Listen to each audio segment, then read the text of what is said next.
Usually when we introduce ourselves, there is this really heavy expectation of absolute certainty. Oh, absolutely. Like you go to a networking event or maybe a dinner party, and someone asks, "What do you do?" or "Who are you?" And you hand them this little rectangular card. Right, your business card. Exactly. You just point to the text and you basically say, there it is. Yeah. That's me. That is the exact boundary of my existence. Because it's packaged, it's binary. We really crave that clean categorization, I think, because it just makes the whole social world so much easier to navigate. Right. It's a title, a company, maybe a couple of bullet points. It feels like solid ground. But today, we are looking at a piece of research that takes that little business card and, frankly, just effectively dissolves it right in your hand. It really does. It flips the whole concept upside down. We are doing a deep dive today into a really fascinating recent article by a certified clinical hypnotherapist, Mariana Dolic. It was published pretty recently on June 8, 2026, and it's titled Awareness After Identity: What Hypnotherapy Reveals Beyond the Story of Self. Yeah, and what she explores there is this profound, almost, well, radical difference between these heavy stories we constantly tell about who we are and the incredibly quiet presence that exists entirely beneath those stories. Which is such a wild concept to wrap your head around. It is a remarkable piece of clinical observation, really, because she's tackling an internal landscape that is just vast, completely uncharted, and totally invisible. Yeah, we spend our entire lives inside this structure of identity, usually without ever even realizing it's a structure at all. We just think it's us. Okay, let's unpack this. Because to understand what actually lies beyond our stories, we first have to really understand the mechanics of how we construct our daily reality in the first place. Right. Dolic makes it super clear that we treat our identities like these immutable facts of nature, like they're set in stone. But they are actually anything but that. That is exactly the foundational premise here. Your identity is not something you are simply, born with, fully formed. Right, it's not a genetic trait. No, not at all. It Yeah. is a massive, highly complex psychological assembly.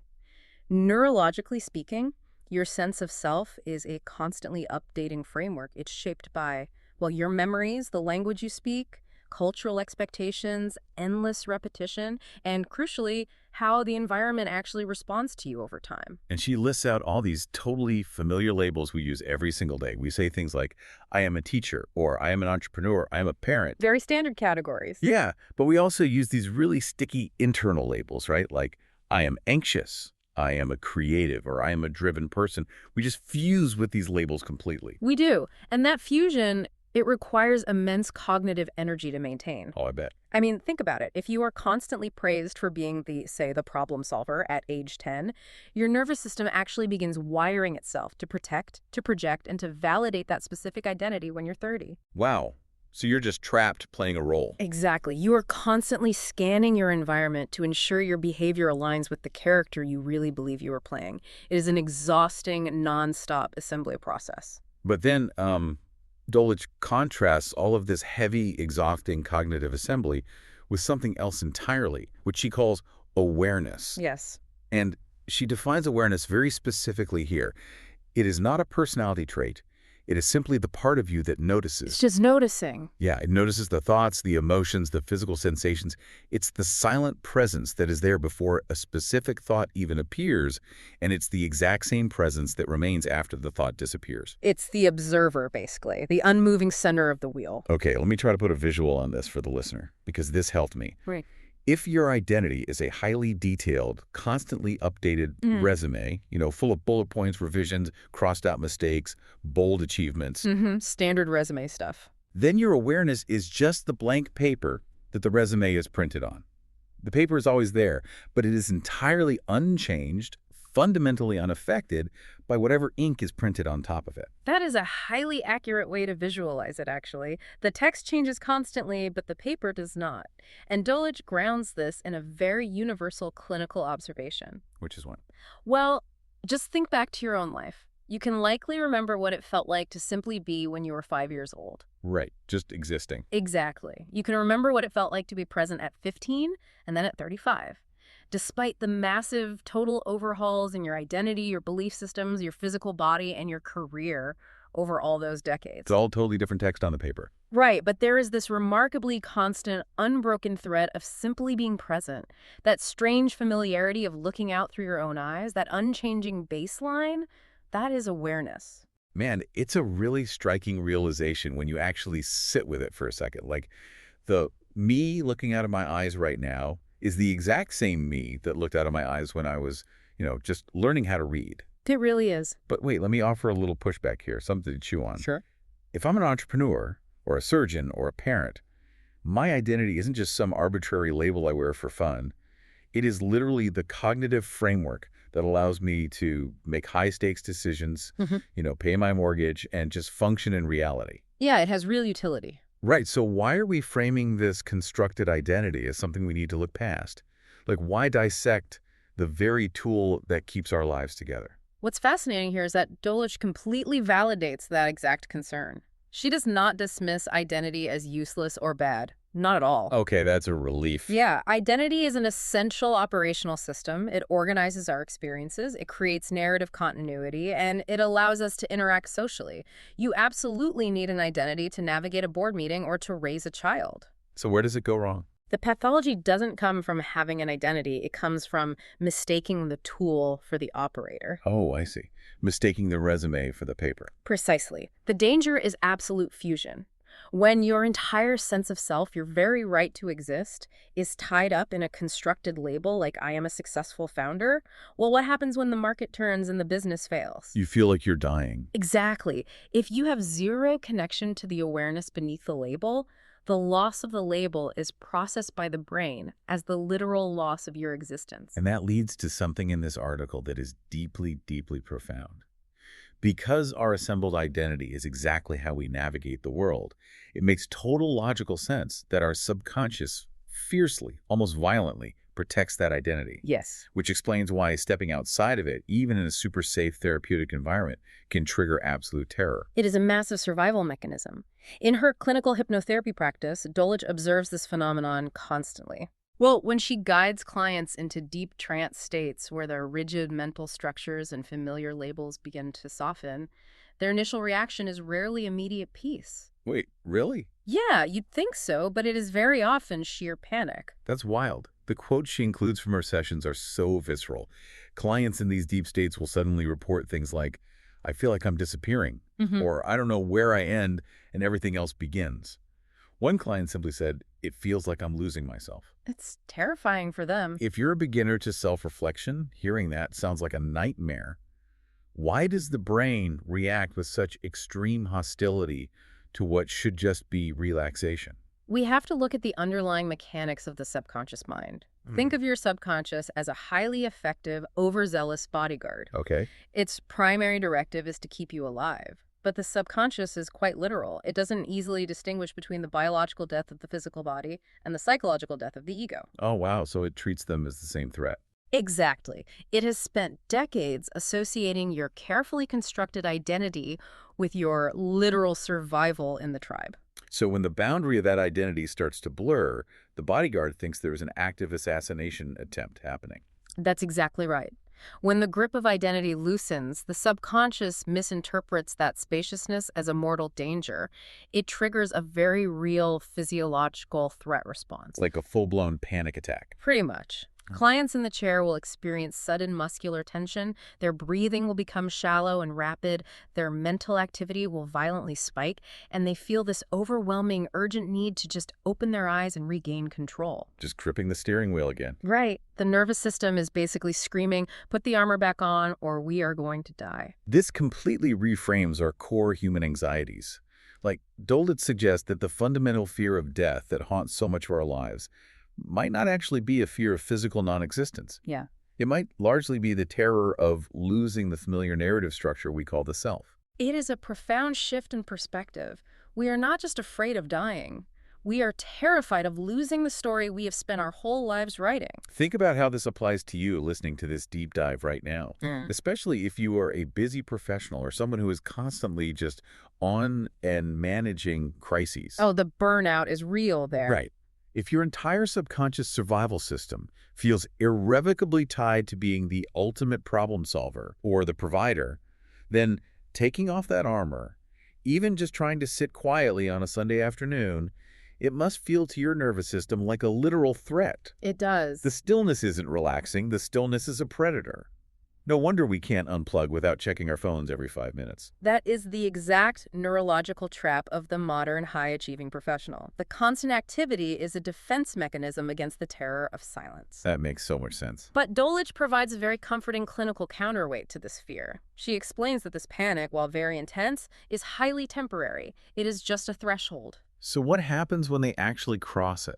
Well, if a client can be guided to simply remain present through that initial wave of fear, if they can just observe the panic of the bodyguard without acting on it or agreeing with it, the fear begins to lose its fuel. It burns itself out. Yes, it gradually dissolves. And what Dolic notes is that the space left behind is not a dark void.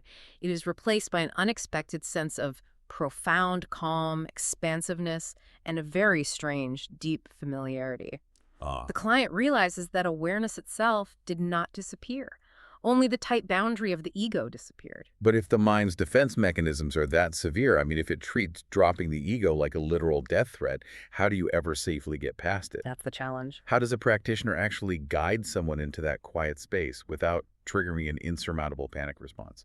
That is precisely where the clinical use of hypnotherapy and regression comes into play. But we have to fundamentally discard the popular Hollywood concept of what regression actually is. Yes, Dolic dismantles this completely.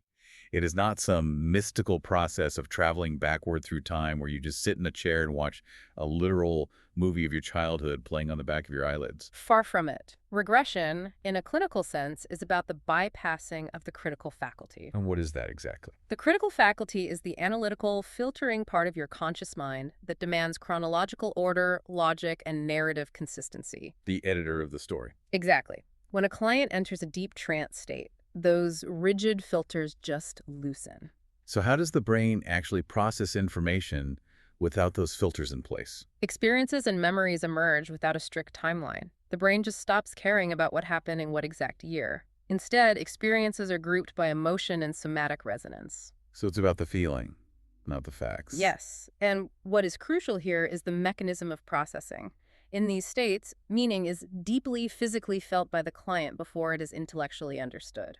There is a quote from the article that perfectly captures this exact mechanism. A client in deep regression says, "I don't remember this, but somehow I know it." That's it, exactly. It's a completely different epistemology. It's not a fact retrieved from a mental filing cabinet. It is a truth felt right in the bones. And that somatic recognition is the absolute key to true transformation. Dolic argues that lasting change happens through direct recognition, not through intellectual explanation. Because the intellect can argue back. Exactly. Information, logical arguments, and new cognitive behavioral belief systems are all external. They can be debated by the mind. They can be challenged and fiercely resisted by your ego. Here's where it gets really interesting, because this concept completely contradicts our modern instinct for solving internal problems. It sure does. When we are overwhelmed or stressed out or feeling lost, we almost always try to logic our way out of it. We look for more data, we buy another self-help book, we listen to optimization podcasts. We want a quick fix. Yeah, we try to download a new software update into our brains.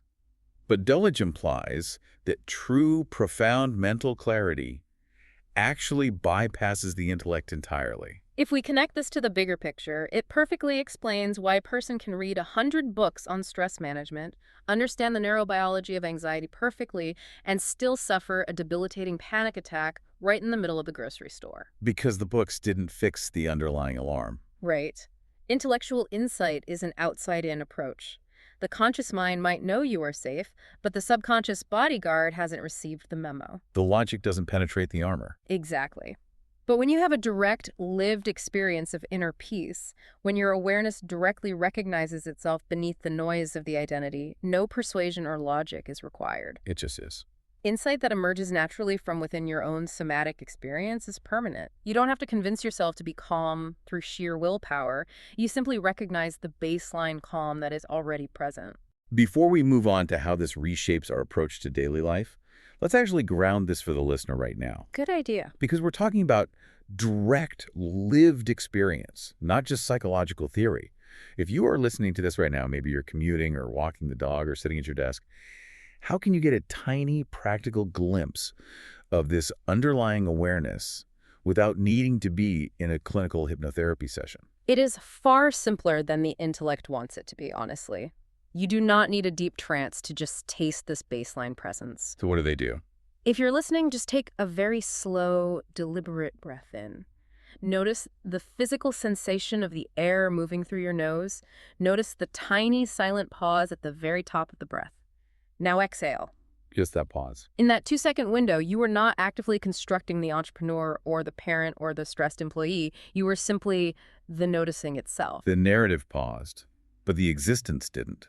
Correct. The stressful thoughts might rush right back in a millisecond later, but for that tiny gap, the story stopped, and the awareness remained unbroken. That gap is the quiet garden Dulwich is talking about. It is always there, running in the background. That is incredibly grounding. Yeah. Just finding the physical gap between the words on the resume. Yes. And if deep clarity comes from that direct recognition, from expanding that quiet space rather than frantically adding more information to our brains, this entirely upends how we usually approach the concept of personal growth. It fundamentally challenges the modern optimization treadmill. Right. We live in a culture that is utterly obsessed with search for certainty and improvement. Always hustling. Always. We are constantly trying to build a better identity, a more productive identity, or even a more enlightened identity. We treat ourselves like malfunctioning software. We think, well, if I just adopt this morning routine or read this new philosophy, I will finally upgrade to version 2.0 of myself, and then I will feel peace. But Dulwich's work reveals the paradox at the very heart of that mindset. The deepest psychological transformation happens precisely when that constant, frantic effort to define, improve, and explain ourselves finally relaxes. It's the opposite of trying harder. Yes. Peace is not the result of a successful search. Peace is what remains when the search itself softens. And again, she stresses that what remains when you drop that heavy backpack of identity is not some terrifying, nihilistic emptiness. No, not at all. It is a vibrant, quiet presence that existed before every single success you've ever achieved and every single failure you've ever endured. It is an awareness that does not require a single ounce of improvement to justify its existence. This is exactly why Mariana Dulwich focuses her clinical practice on a very specific demographic. She uses these mind, body, and regression practices primarily to help thinkers, creatives, and high-achieving entrepreneurs. The people with the heaviest, most demanding identities. Precisely. These are individuals whose identities are incredibly active. They are constantly building, striving, and maintaining massive structures of responsibility. They never turn off. Exactly. And they are prone to severe burnout because their nervous systems never stop assembling the founder persona. She helps them reconnect with genuine focus and deep inner calm, not by giving them better productivity hacks, but by guiding them to step completely out of that identity-building loop for an hour. So what does this all mean? Let's speak directly to you, the listener, as we pull these threads together. Yeah. If you are exhausted from this modern pressure to constantly optimize yourself, to be more productive, to be more resilient, to perfectly curate your professional and personal brand, the ultimate relief isn't going to be found in another life hack. It's really not. It isn't going to come from adding a shiny new bullet point to your identity resume. The deepest relief is the visceral realization that you don't always have to play the character you've spent your life building. This raises an important question, perhaps the most vital question we can ask ourselves regarding mental health. How would your approach to your daily life change if you viewed personal growth not as the exhausting process of becoming more, but simply as the quiet practice of remembering who you already are? It completely changes the direction of the effort. You aren't climbing a mountain to find peace at the top. You're just taking off the heavy coat you didn't even realize you were wearing. It is a profound unburdening. And it is crucial to note that this doesn't mean you stop engaging with the world. Right, you don't just sit in a cave. Exactly. You don't stop building your business or pursuing your art or loving your family. It just means you navigate those spaces with the deep internal knowledge that those roles are things you do, not fundamentally what you are. That distinction is huge. There is an incredible resilient freedom in making that distinction. When the business fails or the kids move out, you don't lose yourself because you are anchored in the awareness, not the role. To summarize the journey we've taken through the source material today, we spent our lives assembling these heavy, complex identities to safely navigate the social world. But eventually, we become utterly terrified of letting those labels go because our subconscious bodyguards literally mistakes our story for our physical survival. It thinks you're in danger. However, If we can gently bypass that intellectual defense system, whether through deep clinical hypnotherapy, regression, or simply practicing presence in the gap between our breaths like we just did, we can experience that pure, unbroken awareness. We Yes. can access a profound mental clarity that demands absolutely nothing from us. We don't need to improve to feel peace. The peace is the baseline. Yeah. It is already there, patiently waiting beneath the noise of the machinery. I want to leave you with a final, slightly provocative thought to mull over today as you re-enter the busy narrative of your life. It builds on this profound idea of an unchanging awareness. I love this part. If the awareness inside you, that quiet observer noticing your thoughts right now, is exactly the same quiet presence today as it was when you were a 5-year-old child, what does that actually mean for our perception of time? That's a huge question. When you finally manage to strip away your heavily time-bound, resume-building identity with all its anxieties about the future and regrets about the past, does living purely in your awareness essentially make you ageless? That is a beautiful, staggering paradox to sit with. If awareness doesn't change, it doesn't age. Something to think about the next time you look in the mirror, and notice the physical changes while feeling the exact same presence looking back. Thank you so much for taking this journey with us today. As you move through the rest of your day, try to just notice the space between your thoughts. Notice the blank paper beneath the resume. Stay curious, stay present, and we'll catch you on the next deep dive.